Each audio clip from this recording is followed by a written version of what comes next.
bem? Saudações homeopáticas a todos. Hoje é a vez do silêncio, nosso medicamento para controle, do período de reprodução, nos períodos de reprodução, tá? É isso aí. Aula hoje sobre silêncio, vamos descrever um pouquinho do medicamento, passar para vocês informações importantes de todas as possibilidades de uso do silêncio, para que vocês possam também ter capacidade de convencimento para os tutores, uma vez que os tutores de uma forma geral já estão muito acostumados aos mecanismos convencionais aí de controle reprodutivo, Normalmente são os controles cirúrgicos, a castração e também as injeções hormonais, Então, vamos lá, vamos ver como é que o silêncio poderia ajudar nesse aspecto aí. Bom, o silêncio é um medicamento homeopático. Como sempre que a gente fala de homeopatia, a gente está falando de um medicamento natural, E que ele é pensado para inibir a expressão do comportamento de aceitação da fêmea, ao coito, ao cruzamento, quando do momento do ciclo, Então, inibindo esse comportamento, a gente consegue inibir a reprodução do animal sem, no entanto, fazer nenhum tipo de bloqueio hormonal, sem, no entanto, ter que fazer o animal passar por algum tipo de cirurgia, tá? Bom, por que isso? Porque dentro do ciclo reprodutivo existem hormônios que são produzidos que vão gerar esse comportamento. Então, se a gente não inibe os hormônios, mas inibe a expressão desse comportamento, o animal acaba não se reproduzindo. Por quê? Porque o macho não reconhece o comportamento da fêmea no momento do coito, Então, acaba que o cio passa, a gente não mexe na biologia do animal, mas também consegue fazer com que ele não se reproduza, Quando isso não é conveniente, evidentemente. Bom, então vamos entender um pouquinho do que é o cio, do que é o ciclo estral das gatas e das cadelas, Então, cio é uma palavra de origem grega, que vem de zelos, que é paixão, cuidado, amor, ou ciúme, também era usado, zelos também era usado para o ciúme. E o cio é um estado em que a fêmea se encontra receptiva ao macho, E que é normalmente um momento, o cio é um momento que antecede a ovulação, tá? O cio não é o momento da ovulação, é um momento que antecede a ovulação. E esse momento a fêmea está apta e disposta a copular com o macho, ok?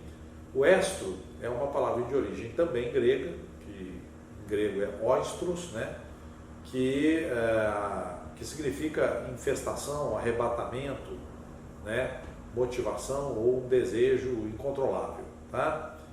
Então, o estro seria o momento em que a fêmea se coloca receptiva à disposição do macho para a cópula, e isso é importantíssimo a gente observar para que a gente possa impedir esse comportamento, apesar de não estarmos impedindo o funcionamento normal do ovário, dos hormônios, da hipófise, enfim, todos os órgãos do organismo que estão envolvidos com a reprodução e com a produção de alguns hormônios.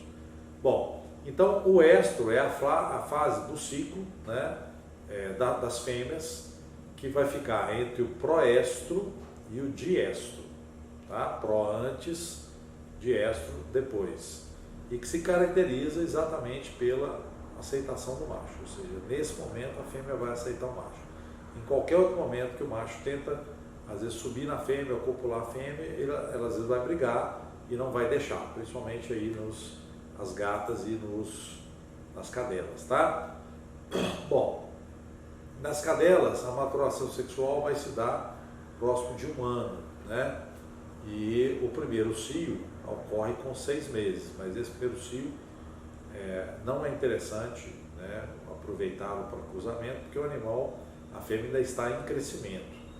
Isso pode prejudicar um pouco o crescimento da fêmea ou sobrecarregá-la com uma gestação.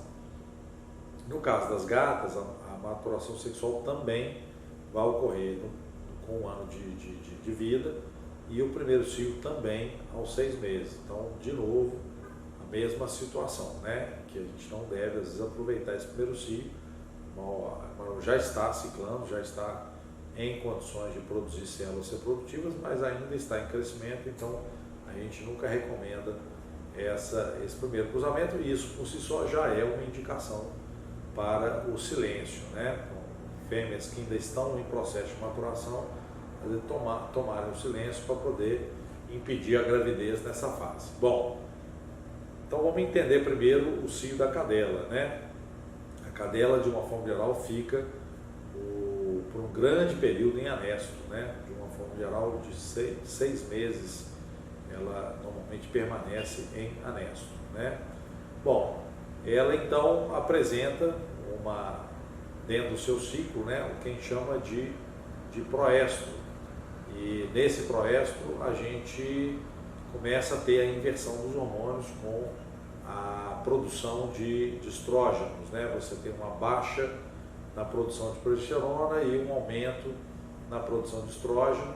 Aí, durante o proestro, a gente vai observar um certo inchaço da vulva, entumecimento, às vezes pode inclusive ocorrer nessa fase o sangramento, né?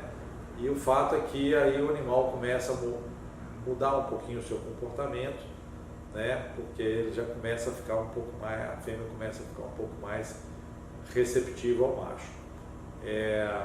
Bom, o estro seria o momento onde vai ocorrer a ovulação, né? Onde você tem aí uma expressão máxima do estrógeno, né? Também há um momento de maior baixa aí da progesterona, mas aí você tem outros hormônios também envolvidos aí para produzir a ovulação. E o diestro, né? Que pode gerar, pode na sequência ocorrer uma gestação, aí você tem uma alta da progesterona, com uma redução da produção de estrógeno, né? Ou também uma alta da produção da progesterona, mas aí por conta da entrada em seguida no anesto, né? Então esse seria mais ou menos o ciclo na cadela, e com divididinho aí por fases, para você poder entender. De uma forma geral, quando ela apresenta esse inchaço de vulva aí, a gente tem que já prestar atenção nesse dia, porque provavelmente lá para o 8º dia após a observação desse inchaço de vulva, a gente provavelmente vai estar próximo do dia da ovulação, né?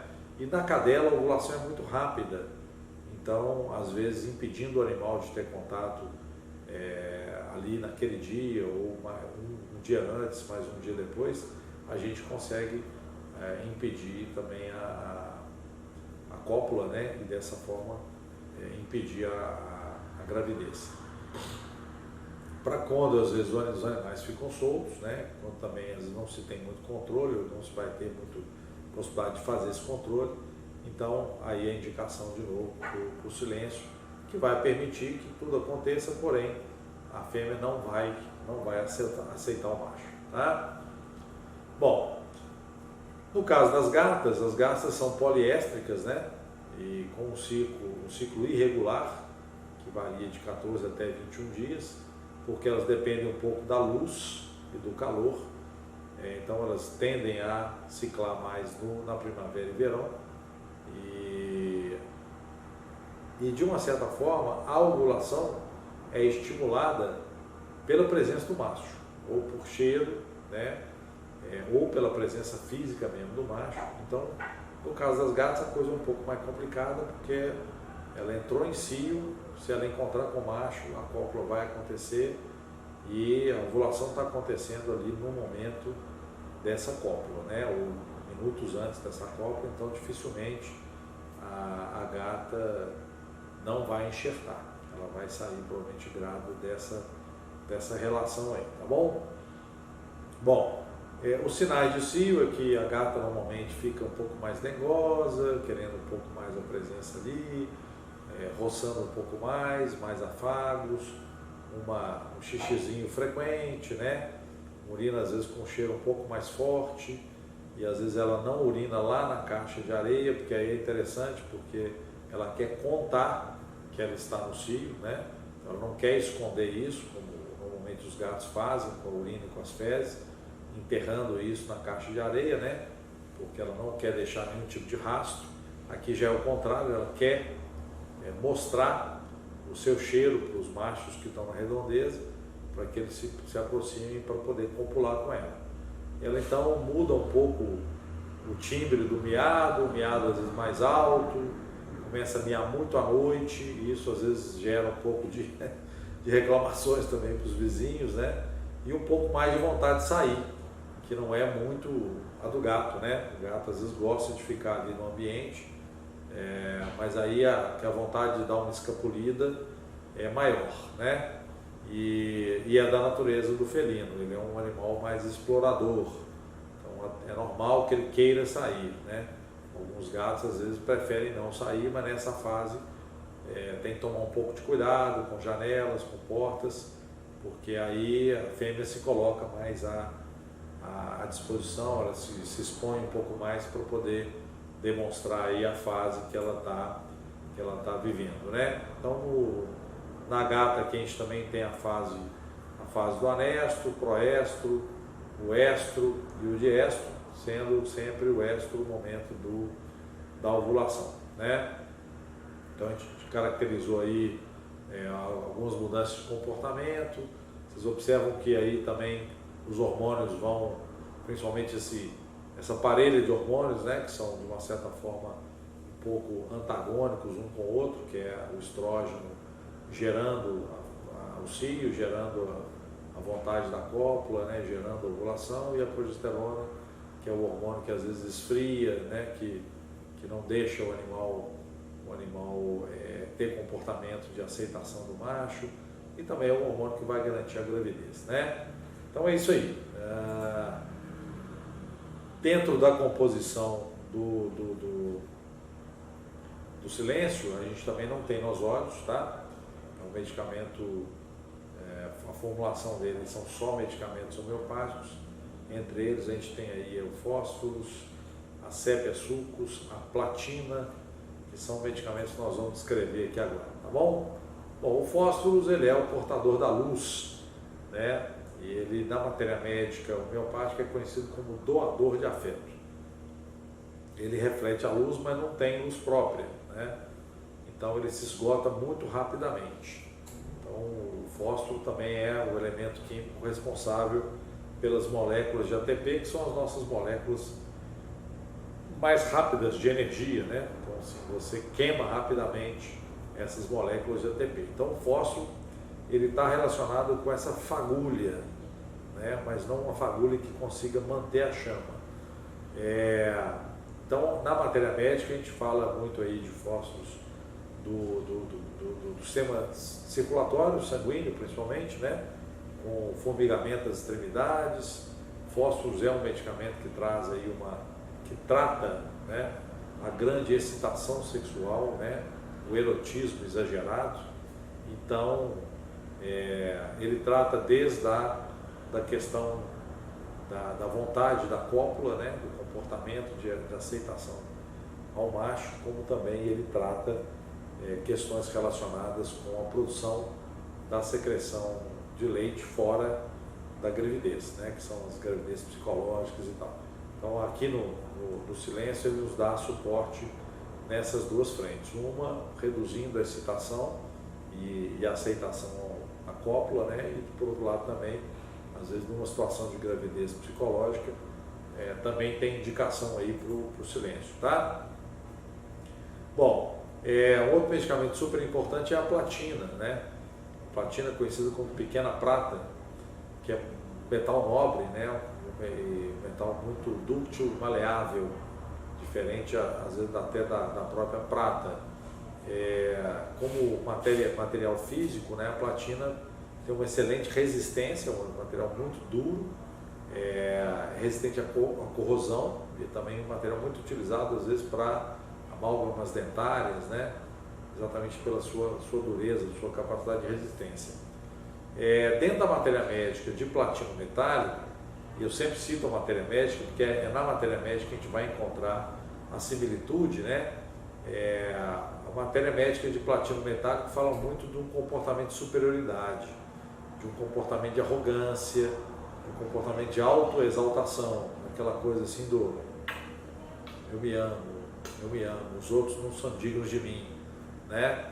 Então, um pouco desse efeito que a gente consegue de impedir a cópula, de impedir de colocar a fêmea à disposição do macho, é porque ela se acha boa demais para ele, né?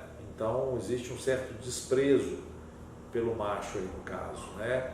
Então a matéria médica de platino fala muito disso, daquelas pessoas que desprezam as outras, que acham que são melhores, que são egocêntricas, né? Que acham que estão num nível acima e por causa disso não se misturam muito. Mas ela também fala do tratamento, às vezes, da masturbação precoce e da mania erótica, ou seja, parecido aí um pouquinho com o que trata fósforos, né? E também dessa questão da megalomania alternando com eventos de sexualidade aumentada, ou seja, eu me acho bom demais, mas tento descarregar isso através da sexualidade, né? Então, de uma certa forma, tem aí um contrassenso, né? Porque ela se acha extremamente superior, né? Megalomaníaco, ela se acha melhor do que os outros, mas também tem uma sexualidade aumentada e aí, teoricamente, ela teria que buscar um parceiro. Então, Platina trata um pouco essa dualidade, né? Inibindo um pouco o comportamento sexual nessa fase, mas sem de maneira nenhuma bloquear a produção de hormônios, tá?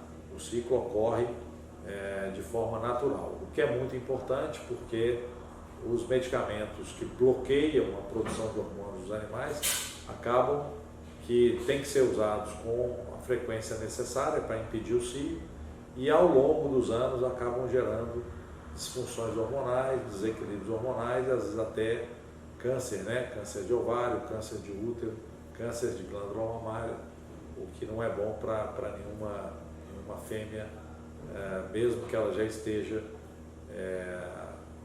castrada, né? Ou coisas dessa ordem aí. Então, às vezes você pode retirar os ovários, mas ela pode desenvolver um câncer de mama, ela pode desenvolver ainda um câncer de útero, tá?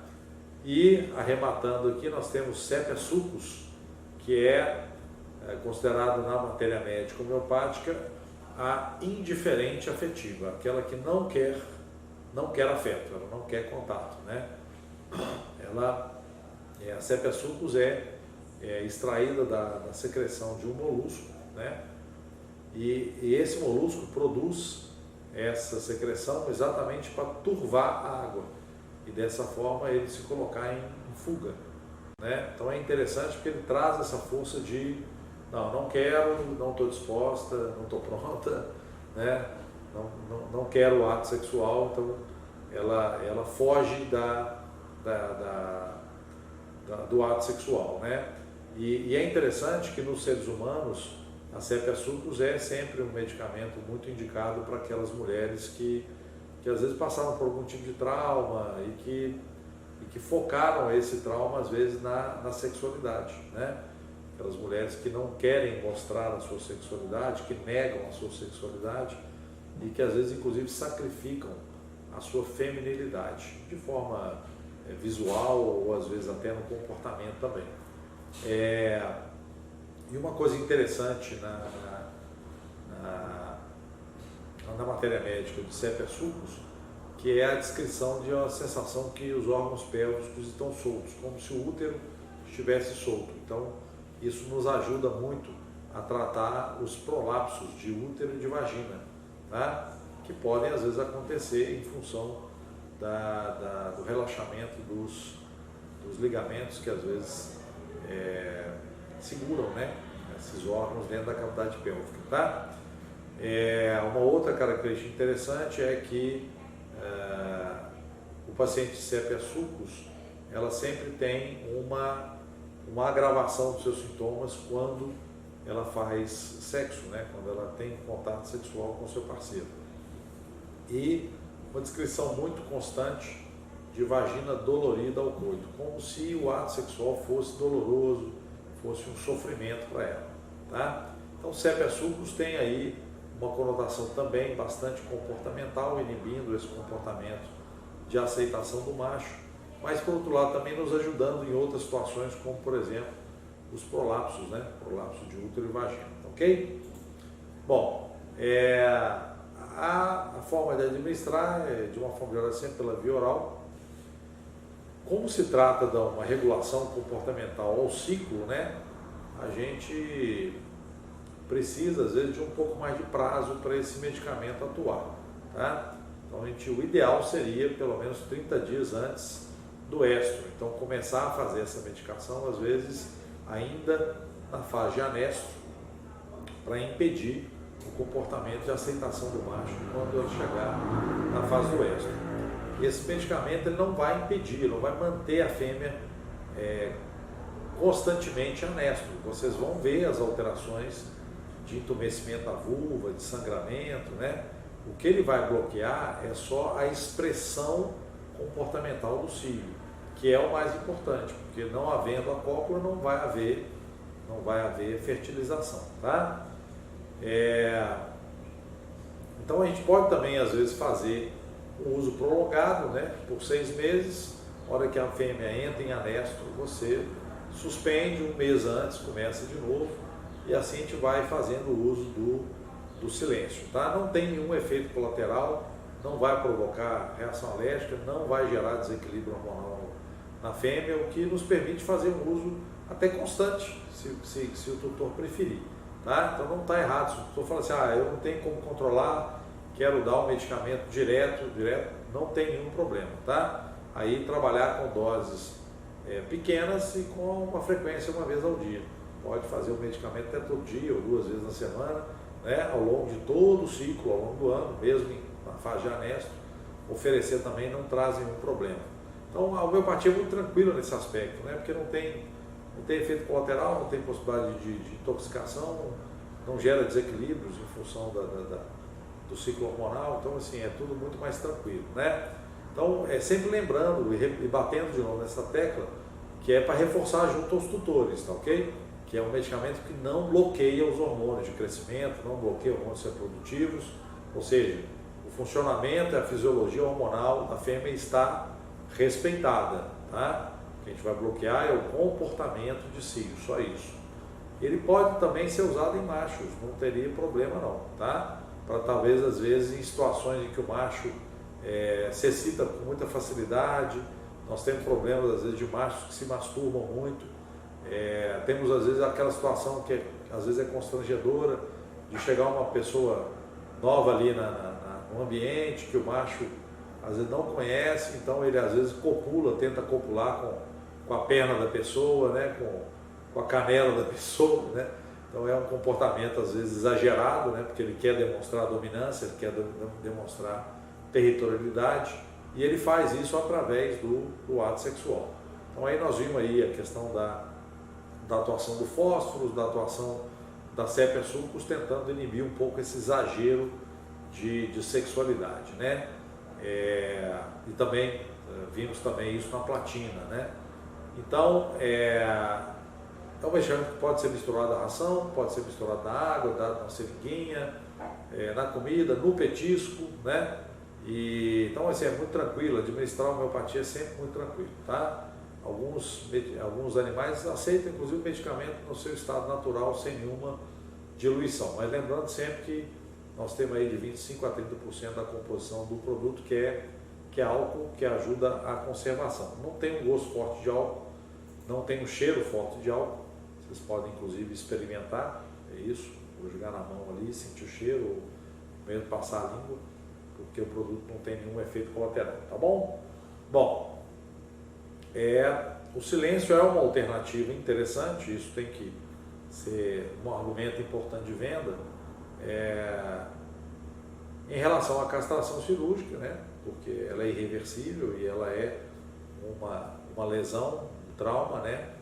Para a fêmea principalmente, e os hormônios anticoncepcionais, que às vezes são injeções ou às vezes medicações que têm que ser dadas com frequência, mas que aí sim podem gerar desequilíbrios na produção dos hormônios endógenos, né? Sempre que você oferta hormônios exógenos, né, aqueles produzidos fora do corpo, para o organismo de qualquer animal, ele se vicia naquilo e vai aos poucos parando de produzir o seu hormônio endógeno. Então essa é uma outra vantagem do silêncio em relação aos concorrentes, porque ele é um medicamento que não interfere no funcionamento hormonal do animal, então também não vamos colher lá na frente problemas em relação a isso, como tumores, né, câncer e outras situações desse tipo, ou até mesmo a própria disfunção hormonal mesmo, que pode gerar problemas de pele, pode gerar problemas comportamentais, tá?